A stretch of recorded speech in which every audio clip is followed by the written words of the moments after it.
할렐루야. 우리 좌우로 앞뒤로 한번 인사하겠습니다. 오늘은 하나님을 만납시다 이렇게 한번 인사하겠습니다. 하나님을 만납시다. 그리스도 안에서 사랑하는 성도 여러분, 그리고 하나님을 만나기 위해서 이 자리에 나오신 여러분은 하나님께 감사하며, 또 지난주에 예수님을 만난 베드로, 그리고 다음으로 오늘은 하나님을 만난 모세를 본문을 통하여서 함께 살펴보기를 원합니다. 오늘 새벽 기도의 시간에 말씀을 드렸지만 출애굽기 1장에서 하나님은 한 사람을 통해서 신실하게 하나님의 언약을 이루어 가시고자 하는 것을 살펴보았습니다. 그리고 2장에서 오늘 모세의 출생과 그 40년은 왕궁 생활에서, 그리고 40년은 미디안 광야에서 이렇게 지나가게 됩니다.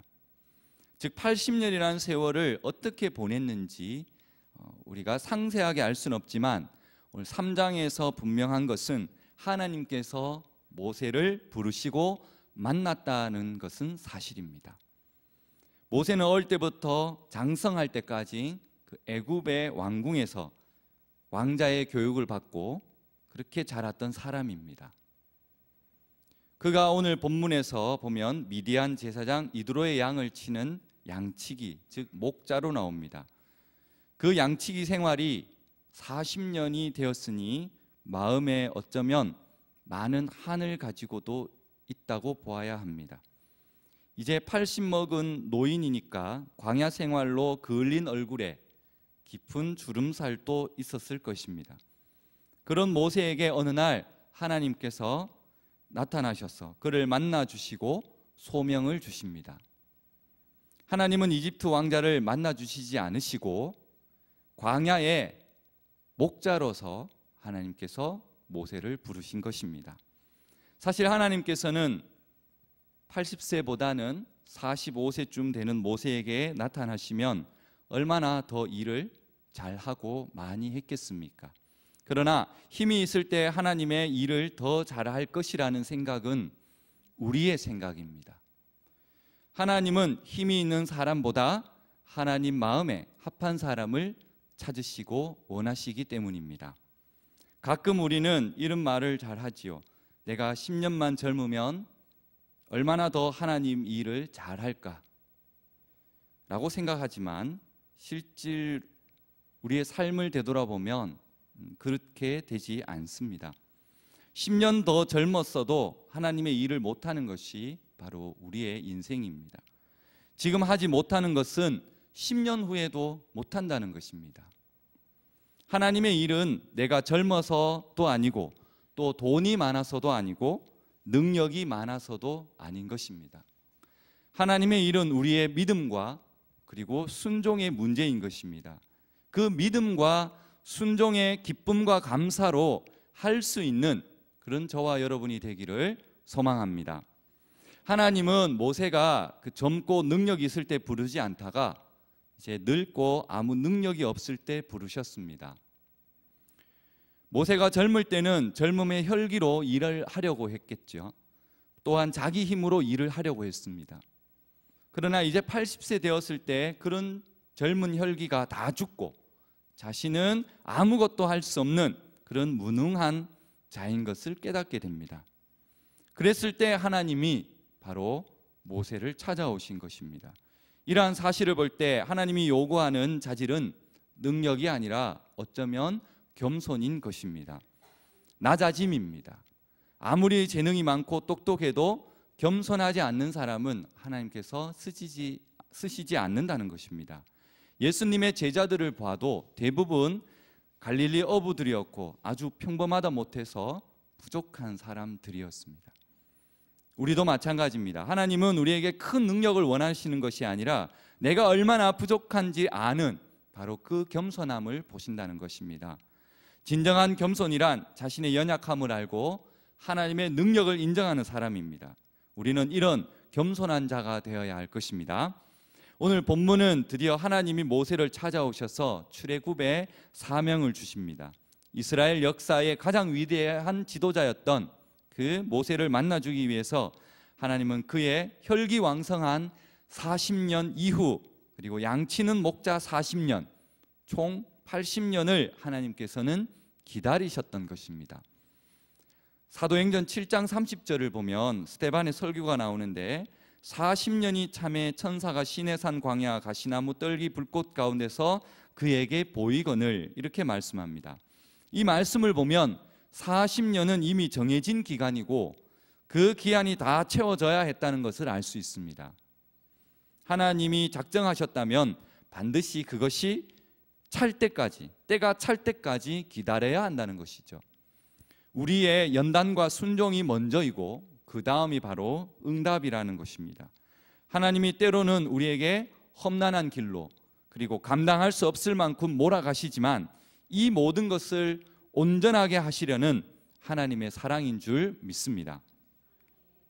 본문 앞에 우리가 읽진 않았지만 사실 2장 11절에 가보면 모세가 장성한 후에 한 번은 자기 형제들에게 나가서 그들이 고되게 노동하는 것을 보더니 어떤 애굽 사람이 한 히브리 사람을, 곧 자기 형제를 치는 것을 보았다라고 기록합니다. 다시 사도행전 7장 23절에 보면 이것을 조금 더 자세하게 설명합니다. 나이가 40이 되매 그 형제 이스라엘 자손을 돌볼 생각이 나더라라고 기록합니다. 히브리서 11장 24절에 보면 이렇게 또 기록이 되어 있습니다. 믿음으로 모세는 장성하여 바로의 공주의 아들이라 칭함 받기를 거절하고 도리어 하나님의 백성과 함께 고난 받기를 잠시 죄악의 낙을 누리는 것보다 더 좋아하더라라고 기록되어 있습니다. 모세는 어릴 적 유아 시절에 요게벳에 의해서, 그 어머니 요게벳인데 그에 의해서 하나님을 배웠고 하나님이 반드시 이스라엘을 구원하신다는 약속을 알았습니다. 그리고 특별한 자신의 출생과 그리고 기적적인 구원을 얻는 자신이 그 일에 택함 받았다는 것을 깨닫게 되었습니다. 모세가 이제 동족 가운데 자신을 드러내고 지지 세력을 모아서 어떻게 보면 탈출을 도모할 계획을 세우려 했는지도 모릅니다. 그런 노역 현장에 나갔던 모세의 생각이 어쩌면 굉장히 인간적으로 보일 수도 있습니다.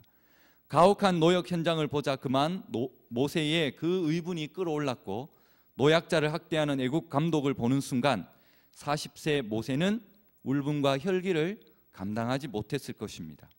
그래서 2장 12절에 보면 좌우를 살펴 사람이 없음을 보고 그 애굽 사람을 쳐 죽여서 모래 속에 감추었다라고 기록되어 있습니다. 성경은 참 냉정하게도 이 모세의 행동을 실수가 아니었음을 말해주고 있습니다. 이집트 왕궁의 그 혹독한, 아니면 잔혹한 그런 전술 훈련을 받았고 무예를 익혔고, 또 모세는 어느새 세상 방법으로 일을 처리하는 것을 배웠던 것입니다. 우리가 어떤 가치관 속에서, 어떤 사람들 틈 속에서 대부분의 시간을 보내느냐가 아주 중요한 것입니다. 그리고 다음 날 모세는 살인에 대한 죄책감을 별로 느끼지 못했는지 그 공사 현장에 또 나갑니다. 이번엔 유대인 둘이가 싸우고 있는 것을 보고 훈계를 하기 시작합니다. 14절에 보면 그가 이르되 누가 너를 우리를 다스리는 자와 재판관으로 삼느냐, 내가 애굽 사람을 죽인 것처럼 나도 죽이려느냐라고 오히려 대꾸를 합니다. 아마도 유대인 중에는 모세의 그 신분과 권력을 통해서 그 민족을 위한 큰 일을 기대하는 분위기도 있었겠지만, 반대로 그 왕궁에서 호의호식하면서 히브리인의 자존심을 버린 모세 따위를 절대 인정할 수 없다는 그런 반대 부류도 있었던 것 같습니다. 결국 살인 행위가 탄로나자 모세는 도망자 신세가 됩니다. 애굽과 가나안의 중간 지역인 이 미디안 광야로 도망간 모세는 미디안의 제사장인 이드로의 딸과 결혼해서 두 아들을 놓고 그렇게 40년을 살았습니다. 이렇게 해서 시작된 것이 바로 모세의 광야 인생입니다. 그리고 이 미디안 광야에서 40년이란 긴 세월을 그렇게 보내고 오늘 저희가 읽었던 3장으로 넘어갑니다. 도대체 우리 인생의 이 광야는 무엇이고, 왜 하나님은 모세에게 메마르고 거친 광야를 통과해야만 하는 것인지, 모든 하나님의 사람들에게는 반드시 이와 같은 광야의 인생이 있었다는 것을 우리는 말씀을 통해서 잘 알고 있습니다.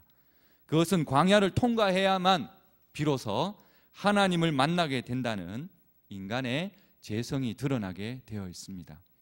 그는 자신이 애굽 출애굽의 지도자로 완벽하게 준비되었다라고 생각했습니다. 그리고 자신의 힘과 능력이 이 일을 해낼 것이라는 확신도 있었습니다. 결국 자신의 능력을 믿고 시작했던 일이 한낱 도망자의 신세로 이렇게 떨어지고 말았습니다. 자신이 의지하고 있는 것이나 아니면 자신이 가진 능력이나 또는 많이 가진 것이 그리 대단해 보일 수 있겠지만 사실 대단한 것은 아닙니다. 작은 난관과 아니면 시련만 만나도 여지없이 무너지고 자신의 빈약한 실체가 드러나 버릴 때가 한두 번이 아닐 것입니다. 큰 파도와 폭풍을 이겨내며 인생을 건너가기엔 역부족인 것이 바로 우리가 의지하는 것들의 실체들입니다. 그래서 수많은 사람들이 결국 이 광야를 통해서 자신의 죄와 한계를 알게 되고 돌이켜서 하나님을 향해서 나아갈 수밖에 없다는 것을 깨닫게 됩니다. 우리가 또 기억해야 할 것은 이 광야는 우리의 기업을 누릴 곳이 아니라는 것입니다. 오늘 1절을 보면 그는 아직도 장인의 양떼를 치고 있다라고 기록합니다. 그가 40년을 일했으나 여전히 남의 양을 돌보고 있다는 말입니다. 야곱의 인생을 우리는 잘 알고 있지 않습니까? 그도 역시 도망하여서 외삼촌 집인 라반의 집에서 양을 돌봐주는 일로 시작합니다. 그러나 그가 돌아올 때는 하나님이 수많은 소와 양들 거느린 큰 거부가 되게 하셨다라고 말씀하지 않습니까? 그런데 모세가 여전히 장인 밑에서 자기의 사업이 아닌 남의 일을 하고 있다는 것이죠. 40년이라면 이미 처가살이에서 벗어나서 자기의 양을 돌봐야 할 것인데 어떤 이유인지는 모르지만 모세에게 하나님이 맡기시는 또 다른 양들이 있다는 것을 의미해 주고 있습니다. 때로는 아무리 기도하고 애를 써도 열리지 않는 문이 있다면 하나님이 딴 길을 준비하고 계시기 때문일지도 모릅니다. 오늘 본문의 모세가 그렇지 않습니까? 일찍이 하나님의 섭리와 계획 가운데 태어났고 인도를 받은 모세가 오늘 처음 하나님을 이제 대면합니다. 하나님께서는 어떻게 모세를 부르셨습니까? 하나님은 모세의 이름을 부르셨죠. 구체적으로 그리고 인격적으로 부르십니다. 모세야 모세야 라고 그의 이름을 2번 불렀습니다. 도저히 잘못 들을 수 없는 부르심입니다. 모세뿐 아니라 우리에게도 2가지 부르심이 있다고 합니다. 하나는 죄에서 불러내시는 부르심이고 또 하나는 우리에게 사역을 맡기시는 하나님의 부르심입니다. 여러분은 죄악 가운데 불러내시는 하나님의 음성을 들어보셨습니까? 계시록 18장 4, 5절에 보면 또 내가 들으니 하늘로부터 다른 음성이 나서 이르되 내 백성아 거기서 나와 그의 죄에 참여하지 말고 그의 받은 재앙들을 받지 말라. 그 죄는 하늘에 사무쳤으며 하나님은 그의 불의한 일을 기억하신지라. 세상 사람 사는 것처럼 살면 세상 사람들이 받는 재앙을 피할 수가 없다는 말씀입니다. 하나님의 백성이 되는 것은 바로 하나님의 백성답게 사는 것을 의미합니다. 하나님께서는 우리를 죄에서 불러내신 후에 이 세상에 하나님의 나라로 하나님 나라의 증인으로 삼으셨습니다. 우리가 사는 집이나 아니면 다니는 직장이나 학교는 이전과 동일하지만 이제 우리는 하나님을 증거하는 증인으로 그렇게 보내심을 받은 사람들입니다. 우리가 살고 있는 내 이웃이 믿지 아니하는 사람이라면 바로 우리를 통해서 하나님을 만나야 할 사람입니다. 우리가 믿는 바는 교회 안에서뿐만 아니라 세상 가운데서도 증거가 되어야 하기 때문입니다. 모세가 본 이 환상은 무엇을 뜻합니까? 불타고 있는 가시떨기는 이스라엘 백성들을 보고 있는 것 같습니다. 이스라엘 백성들은 사막에 흔한 그 떨기나무와 같은 평범한 존재입니다. 하나님이 택한 백성들입니다. 포도나무와 아니면 무화과 나무처럼 귀한 열매를 맺는 나무가 아닙니다. 포도나무나 무화과 나무라면 불이 붙는 것이 아깝겠지만 떨기나무 같은 그 천한 나무에 불이 붙는다고 한다면 관심이나 갖겠습니까? 하지만 중요한 것은 그 나무에 불이 붙었지만 타서 없어지지 않는다는 사실입니다.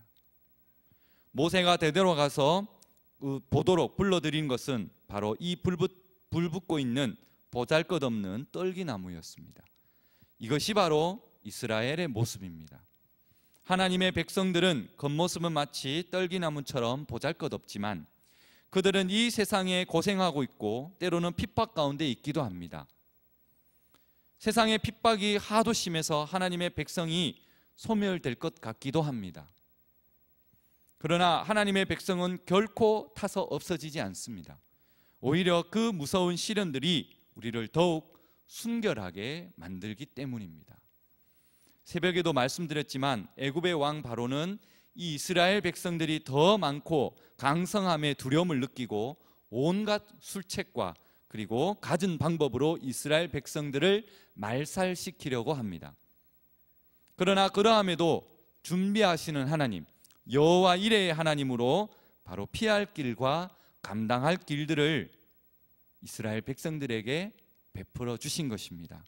아무리 기독교를 탄압하고 핍박하고 탄압을 해도 항상 기독교는 하나님의 복음은 승리하였습니다. 더욱 강성해졌습니다. 더욱 확장되어 퍼져나갔습니다. 비록 악의 세력이 잠시 이기는 듯 보여도 영원한 승리가 아닙니다. 반드시 하나님의 그 신실함과 능력의 복음이 바로 승리할 줄 믿습니다. 우리 하나님은 그 백성의 시련 속에 함께 하시는 분이십니다. 자기 백성을 향한 그의 긍휼과 자비는 바로 영원하기 때문입니다. 하나님이 왜 볼품없는 가시덤불 속에 오셔서 모세를 부르셨을까요? 하나님의 능력의 불은 그곳이 어디든 아니면 그가 누구든 제약을 받지 않으신다는 뜻입니다. 우리가 비록 믿음이 부족하고 세상의 재능과 또 능력과 권력이 부족해도 하나님은 우리를 통해 일하시는데 조금도 불편함이 없으십니다. 다만 세상의 온갖 더러운 것을 밟고 다닌 우리의 신을 벗어서 순종하면 되는 줄 믿습니다. 우리는 하나님의 일을 위해서 신을 신고 나서려 하지만 하나님은 내 발에 신을 벗으라고 말씀하십니다. 하나님의 인도를 따라가는 길은 우리의 의지대로 걸어가는 길이 아니라 바로 말씀 따라 살아가는 길입니다. 흙먼지가 날리고 그리고 떨기나무 메마른 그 덤풀이 굴러다니는 광야 같은 인생도 하나님의 임재가 있으면 바로 그곳이 거룩한 곳입니다. 그러므로 그 땅이 거룩하다는 것을 장소적인 의미로 생각하면 안 됩니다. 그 거룩은 하나님의 성품과 하나님의 목적에 그러한 관련해서 거룩을 이해해야 합니다. 하나님은 세상의 그 어떤 신들과 다르시고 우리의 인생과도 다른 분이시라는 것을 먼저 알아야 바로 교회가 새로워지는 것이죠. 하나님의 종 모세라도 그분 앞에 신을 벗을 수밖에 없습니다. 엄청 많이 잡힌 고기를 통해서도 하나님의 거룩을 접한 베드로도 뭐라고 고백했습니까? 주여 나를 떠나소서 나는 죄인이로소이다 라고 고백했습니다. 베드로뿐만 아니라 하나님의 능력이 나타나는 현장에 있는 모든 사람들은 거룩한 두려움을 느껴야 합니다. 내가 일하는 일터에서도 내가 앉아있는 내 책상과 그리고 컴퓨터 앞에서도 아니면 거동이 불편해서 움직이지 못한다 할지라도 내가 거하는 처소에서 하나님을 바라고 경배하는 곳은 바로 하나님이 거하시는 거룩한 곳이 되기 때문입니다. 아무도 없는 것 같으나 하나님은 늘 나와 함께 하심을 믿고 바로 그것이 거룩한 곳이 될 줄 믿으시기 바랍니다. 그렇기 때문에 우리의 삶의 현장에서 하나님의 능력이 나타나야 하는 것입니다. 모세에게 나타나신 하나님은 어떤 분이십니까? 그분은 인간의 부르짖음에 응답하시는 하나님이십니다. 모세가 하나님의 부르심을 받았을 때 이스라엘의 형편이 어땠습니까? 과거에 모세가 그들을 도우려고 나섰을 때와 지금 비교해서 변한 것은 아무것도 없습니다. 오히려 모세를 죽이려 했던 바로는 죽었지만 새로운 바로는 더 지독한 임금이었고 그는 이스라엘에 대한 정책을 바꾸지 않았습니다. 그는 여전히 이스라엘을 노예로 붙잡고 있었고요. 특히 일을 시키는 그 감독자들의 괴롭힘은 더욱 심해져 갔습니다. 7절에 이렇게 말씀하십니다. 여호와께서 이르시되 내가 애굽에 있는 내 백성의 고통을 분명히 보고 그들이 그들의 감독자로 말미암아 부르짐을 듣고 그 근심을 알았다라고 말씀하십니다. 외적인 상황은 별로 달라진 것이 없지만 이스라엘 백성들이 그 부르짖는 소리는 하나님께 상달되었습니다. 하나님께서는 그 고통의 소리를 듣고 계셨습니다. 하나님의 긴 침묵은 어쩌면 이스라엘의 고집 때문일 수도 있습니다. 그들이 좀 더 일찍 하나님 앞에 겸비해서 나왔더라면 더 일찍 하나님께서 개입하셨을 것입니다. 불행히도 그들은 수대에 걸쳐서 노예 생활을 하면서도 입에 풀칠하는 문제가 해결되니까 그들은 별로 불행하지 않았던 것입니다. 광야 40년 가운데에 이 이스라엘 백성들이 주로 했던 불평과 불만이 무엇입니까? 바로 군대가 따라오니까 이렇게 말했죠. 애굽에 매장지가 없어가지고 우리를 이곳에 끌어내어 이 광야에서 죽게 하느냐? 그냥 두어서 애굽 사람을 섬기는 것이 광야에서 죽는 것보다 낫겠다, 이렇게 말했습니다. 그때 하나님은 홍해를 갈라주셨습니다. 그 문제가 해결되고 난 뒤에 신광야에서 또한 이스라엘 백성이 이렇게 말합니다. 우리가 애굽 땅에서 고기 가마 곁에 앉아 있던 때와 떡을 배불리 먹을 때에 죽었더라면 좋을 것을 이 광야에서 우리를 인도하여서 줄여서 죽게 하는도다. 그때도 하나님은 만나와 메추라기를 내려주셨습니다. 그 문제가 해결되고 난 뒤에 또 르비딤이라는 곳에서 이렇게 말합니다. 물이 없어서 우리를 애굽에서 인도해 내어서 우리와 우리 자녀와 우리 가축까지 목말라 죽게 하느냐라고 온갖 불평과 불만을 쏟아냅니다. 하나님은 역시 변함없이 그때도 반석에서 물이 솟아나게 하셨습니다. 이렇게 끊임없이 불평을 늘어놓는 것이 이스라엘 백성들이었습니다. 모세처럼 큰 일에 쓸 사람에게도 80년 동안 보이지 않게 일하시는 분이 바로 하나님이십니다. 하나님은 그의 평생에 그를 인도하셨듯이 우리의 삶도 그렇게 돌보시고 인도하실 줄 믿습니다. 9절에 보면 이스라엘 자손의 부르짖음이 내게 달하고 애굽 사람이 그들을 괴롭히는 학대로 내가 보았다라고 말씀합니다. 이제는 노예 생활조차도 너무 힘들어지니까 그들은 이제 하나님 앞에 나와서 부르짖기 시작한 것입니다. 아브라함과 이삭과 야곱과 그 언약을 맺으신 것은 하나님 자신의 은혜 때문입니다. 조상들이 좀 괜찮아서 하나님의 언약을 맺은 것이 아닙니다. 그들과 언약을 세운 것은 오직 하나님의 일방적인 언약입니다. 이제 세우신 그 언약을 따라서 이스라엘 백성들을 구원하시려고 하신 것입니다. 오늘 우리 역시 하나님의 역사하심을 믿습니다. 예수 그리스도 안에서 세우신 언약 안에 우리가 포함되어 있는 것을 우리는 고백합니다. 하나님의 그 열심을 통해서 우리는 자신의 죄를 고백하고 하나님 앞에 나아온 것입니다. 본질상 악한 자들이 하나님의 말씀을 듣는 자리에 이같이 나온 것은 바로 하나님의 그 신실하심 때문입니다.